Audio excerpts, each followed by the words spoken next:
જોને કેવી લાગુ છું. મસ્ત મસ્ત એકદમ જોરદાર. તમે તો કહો હું કેવી લાગુ છું એમ. હવે છે ને આ એક એવો સવાલ છે ને કે જેમાં સત્ય એ શાંતિની સામે હારી જાય છે. શું? કઈ બતન વાર લાગશે.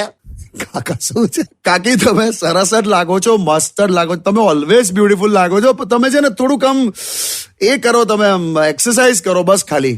અરે યાર શું કરું પણ. તમને સાચું કહું, તમે છે ને સાયકલિંગ કરો. સાયકલિંગ કરવાથી 100% તમારું બોડી ખાસું ઉતરી જશે એમ. અરે સાયકલિંગ કર્યું તું મેં 2 મહિના, પણ પછી કોઈ ફરક ના પડ્યો. પણ એ સાયકલ પર પાછળ બેસવાથી ના ઉતરે. હે એટલે હું ચલાવતો તો ના બેસતી હતી એમ. એવું હોતું હોય? તારે એમાં મારું 10 કિલો ઉતરી ગયું. તો આ છે ને જે મારી બોડી વધી છે ને બધી તમારા લીધે જ વધી છે. ઓકે, એટલે મારા લીધે કેમ? લગ્ન થયાના અત્યાર સુધી તમે આમ છે ને જ્યારે પણ હું જમવાનું બનાવું ને તો તમે ઓછું ખાવ છો અને સૌથી વધારે મને